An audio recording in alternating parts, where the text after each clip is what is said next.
Hey guys, welcome back to hoops Pandit. NBA के official rule book में दो तरह के फाउल्स होते हैं। एक तो होते हैं पर्सनल फाउल्स जो प्लेयर्स गेम चालू होते करते हैं, और दूसरे होते हैं टेक्निकल फाउल्स जो कई अलग अलग तरीके के होते हैं। आज के इस फाउल्स वाले हुप्सोलॉजी क्लास में मैं आपको एनबीए बास्केटबॉल के सभी पर्सनल फाउल्स, टीम फाउल्स और बोनस क्या होता है, ये सब चीजें एक्सप्लेन करने वाला हूं। सो सबसे पहले जानते हैं आखिर प्लेयर का पर्सनल फाउल कब होता है। सो कोई भी डिफेंडर अपने अपोजिंग ऑफेंसिव प्लेयर के साथ सिर्फ और सिर्फ पैरेलली भाग के डिफेंड कर सकता है। डिफेंडर ऑफेंसिव प्लेयर की रिदम बिगाड़ने की कोशिश कर सकता है। डिफेंडर को ऑफेंसिव प्लेयर के सामने आके क्विकली अपनी जगह बनानी होती है और ऑफेंसिव प्लेयर को आगे बढ़ने से रोकना होता है।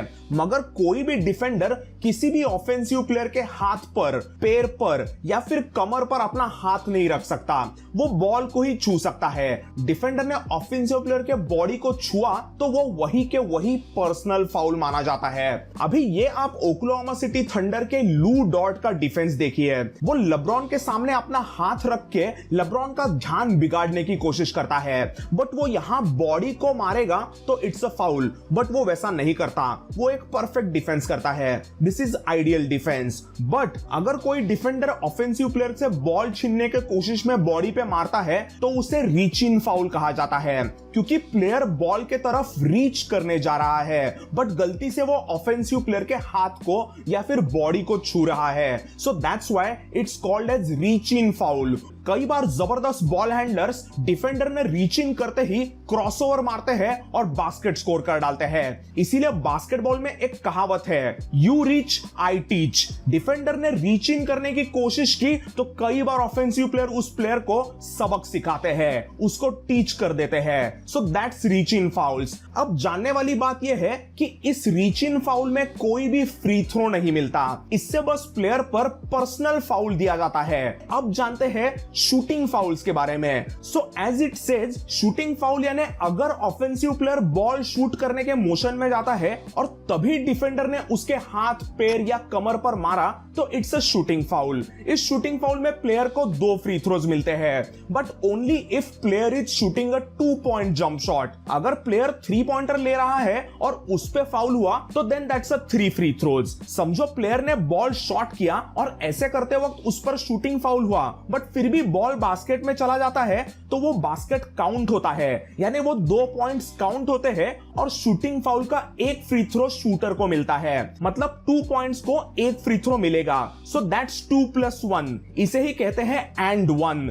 सिमिलरली अगर 3 पॉइंटर लेते वक्त ऐसा होता है तो उसे 4 पॉइंट प्ले की अपॉर्चुनिटी कहते हैं, यानी 3 पॉइंटर गया बट प्लेयर पर 3 लेते वक्त शूटिंग फाउल हुआ, so that's a 4 point play opportunity. So ये तो हुए shooting fouls. Then there is loose ball fouls, मतलब बॉल किसी भी प्लेयर के पास नहीं है, बॉल कोर्ट पर लूज है और दोनों टीम के प्लेयर्स में बॉल लेने के चक्कर में हाथापाई होती है और इसी में कोई किसी पर फाउल कर देता है। So that is called as loose ball foul. इसमें भी जिस प्लेयर ने फाउल किया है उस पे एक पर्सनल फाउल दिया जाता है, बट किसी को भी फ्री थ्रोज नहीं मिलते। Flagrant 1 and flagrant 2 fowls. So flagrant fowls यानी प्लेयर ने किए हुए हार्डकोर फाउल्स। मतलब समझो कोई प्लेयर बास्केट स्कोर करने के लिए जाता है और दूसरा डिफेंडर उसे जोर से पुश करता है, या फिर कोई डिफेंडर ऑफेंसिव प्लेयर को जोर से एल्बो मारता है। सो ऐसे सब जो hardcore non sportsman like fowls होते हैं, इन्हें फ्लेग्रेंट फाउल्स कहा जाता है। इसमें भी 2 तरीके के होते हैं, एक तो होता है फ्लेग्रेंट 1 और दूसरा होता है फ्लेग्रेंट 2। फ्लेग्रेंट 1 और फ्लेग्रेंट 2 इन दोनों फाउल्स में अपोजिंग टीम को 2 फ्री थ्रोज मिलते हैं और उनको पोजीशन भी मिलता है। मतलब दोनों फ्री थ्रोज मारने के बाद वही टीम गेम को स्टार्ट करेगी। सो ऐसे सीधा मैक्सिमम 5 पॉइंट के कन्वर्जन का चांस फ्लेग्रेंट के बाद एक टीम को मिलता है। बट अभी फ्लेग्रेंट 1 क्या है और 2 क्या है? सो ये तो रेफरीज डिसाइड करता है कि कौन से फाउल पर फ्लेग्रेंट 1 पेनल्टी देनी है और कौन से हार्ड फाउल पर फ्लेग्रेंट 2 पेनल्टी देनी है। फ्लेग्रेंट 1 में प्लेयर गेम में रहता है, बट अगर किसी प्लेयर पर फ्लेग्रेंट 2 की पेनल्टी दी तो वो सीधा इजेक्शन होता है, उसे गेम से निकाला जाता है। And as I said earlier, ये तो रेफरीज डिसाइड करते हैं कि फ्लेग्रेंट की पेनल्टीज किस तरह की होनी चाहिए, बट ये फ्लेग्रेंट फाउल्स पर ऐसी बड़ी पेनल्टी देना बहुत जरूरी होता है क्योंकि ये फाउल्स वैसे थोड़े डेडली होते हैं। After all basketball is a contact sport, but ऐसा भी प्लेयर्स ने हाथापाई नहीं करना चाहिए जिसके वजह से किसी प्लेयर को कुछ गंदी इंजुरी हो जाए, इसलिए ये फ्लेग्रेंट फाउल्स की पेनल्टीज गेम में होती है। कई बार एकदम ही गंदा फ्लेग्रेंट फाउल करने वाले प्लेयर को 1 या 2 गेम्स के लिए सस्पेंड भी किया जाता है, बट वो रेयरली होता है, only if the foul is really bad. So guys, ये तो हुए कुछ डिफेंडर्स ने किए हुए कुछ फाउल्स। अब ऐसे ही ऑफेंसिव प्लेयर्स भी फाउल्स करते हैं। सो ऑफेंसिव प्लेयर के फाउल तो बहुत सिंपल है। अगर किसी डिफेंडर ने अपनी पोजीशन बना ली है और वो बिल्कुल भी मूव नहीं कर रहा तो ड्रिबलर सीधा उसमें घुस नहीं सकता। ऐसा किया तो वो ऑफेंसिव फाउल चार्ज हुआ। यही चार्ज लेने के लिए कई बार डिफेंडर्स ऑफेंसिव प्लेयर्स के भागने वाले रास्ते में बराबर से खड़े हो जाते हैं और वो ड्रिबल करके आने वाले प्लेयर के सामने खड़े होते हैं ताकि ड्रिबलिंग करने वाला ऑफेंसिव प्लेयर ऑफेंसिव फाउल कर बैठे। बट डिफेंडर को यह बात याद रखना है कि वो चार्ज लेते वक्त टोटली स्टेशनरी होना चाहिए, यानी वो बिल्कुल हिलना नहीं चाहिए, और डिफेंडर को नो चार्ज एरिया यानी रेस्ट्रिक्टेड एरिया के बाहर खड़ा होना होता है। कोई भी डिफेंडर चार्ज लेने के लिए इस छोटे से हाफ सर्कल के अंदर खड़ा नहीं रह सकता। आज के ही एक मैच में मिनेसोटा टिम्बरवुल्व्स के तूफानी एंटमैन एंथनी एडवर्ड्स ने एक तगड़ा डंक ठोका था।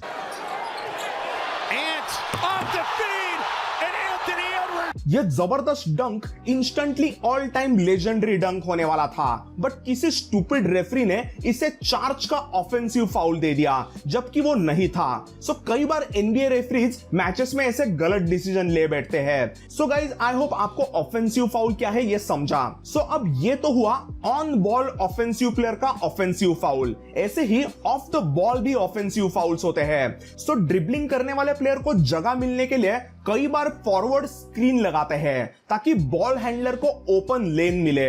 बट समझो कोई ऑफेंसिव प्लेयर अगर स्क्रीन लगाते हुए मूवमेंट कर रहा है then that's an offensive foul. कोई भी ऑफेंसिव प्लेयर स्क्रीन लगाते हुए सिर्फ स्टेशनरी खड़ा रह सकता है। Moving screen is an offensive foul. अभी आप इस एग्जांपल में देखिए, ड्रेमॉन्ड ग्रीन स्क्रीन लगाते हुए क्लियरली मूव कर रहा था, इसीलिए it's an offensive foul on Draymond Green. वैसे ही ये वाला झांझा पचुलिया का मूविंग स्क्रीन देखो। So these are moving screen examples. अब finally what is personal foul, what is team foul and what is bonus. So guys, कोई एनबीए प्लेयर किसी भी गेम में 5 फाउल्स कर सकता है, बट 6th फाउल अगर वो करता है तो उसे गेम से निकाला जाता है। इसे ही कहते हैं प्लेयर इज फाउल्ड आउट। कोई भी प्लेयर अगर reach in, shoot in, loose ball या फिर ऑफेंसिव फाउल करता है तो वो उस प्लेयर पर पर्सनल फाउल किया जाता है। बट एनबीए में टेक्निकल फाउल्स पर्सनल फाउल्स में नहीं आते।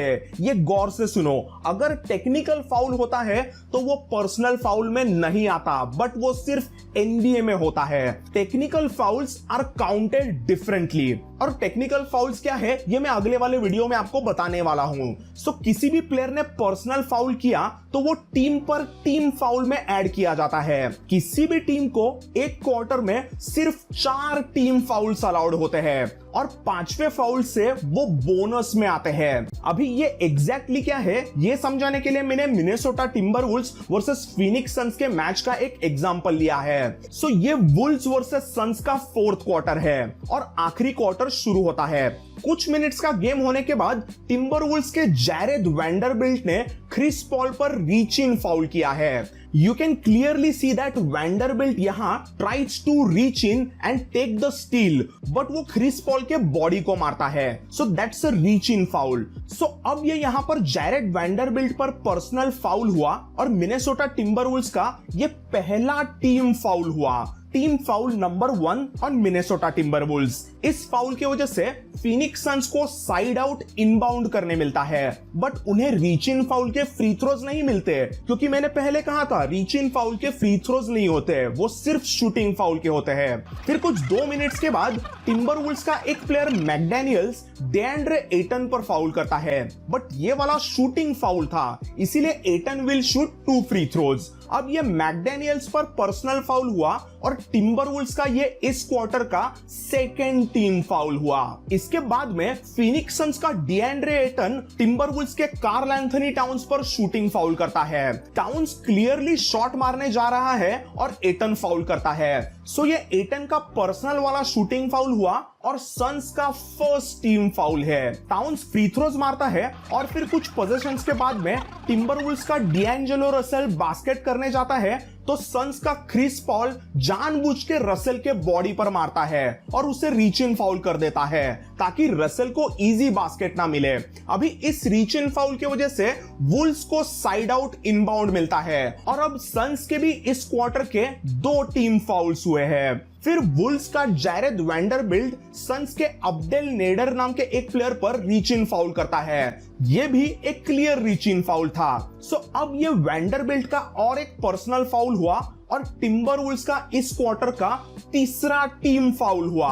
अगले ही पोजीशन पर क्रिस पॉल 3 पॉइंटर लेने जाता है तो टिम्बरवुल्व्स का पैट्रिक बेवरली उस पे स्टूपिडली फाउल कर देता है। So that's 3 free throws for Chris Paul और ये वाला फाउल टिम्बरवुल्व्स का इस क्वार्टर का 4th टीम फाउल रहा। मतलब एज अ टीम टिम्बरवुल्व्स ने अभी इस क्वार्टर में 4 फाउल्स किए हैं। जैसे कि मैंने पहले कहा, क्वार्टर में 4 फाउल्स होने के बाद टीम बोनस में आती है और अब आप नीचे देखिए CP3 अपना जैसे ही तीसरा फ्री थ्रो कन्वर्ट करता है नीचे स्कोरबोर्ड में आता है बोनस। मतलब अब से टिम्बरवुल्व्स के प्लेयर्स ने सन्स के प्लेयर्स को छुआ भी तो वो फ्री थ्रो उनको मिलेगा। That's the significance of bonus. So कोई भी टीम एक क्वार्टर में पहले 4 फाउल्स ऐसे ही कर सकती है बट बोनस में आने पर हर फाउल पर फ्री थ्रो मिलता है। अब अपने गेम में सन्स के एटन ने टाउन्स पर शूटिंग फाउल किया और ये वाला एंड 1 फाउल था। So Karl Anthony Towns will shoot just 1 free throw.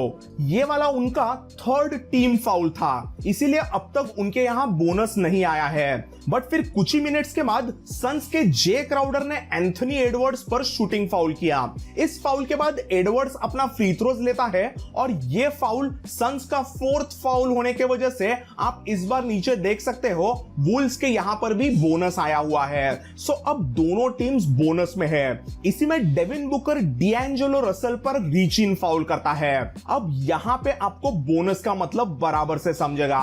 सो जैसे कि मैंने हमेशा फाउल समझाते हुए कहा कि फ्री थ्रोज तभी मिलते हैं जब शूटिंग फाउल हो, बट अब तो ये बुकर का रीच इन फाउल था बट फिर भी डिएंजेलो रसेल को फ्री थ्रोज मिलेंगे क्योंकि मिनेसोटा टिम्बरवुल्व्स बोनस में है। सुनो कमेंटेटर क्या कहता है।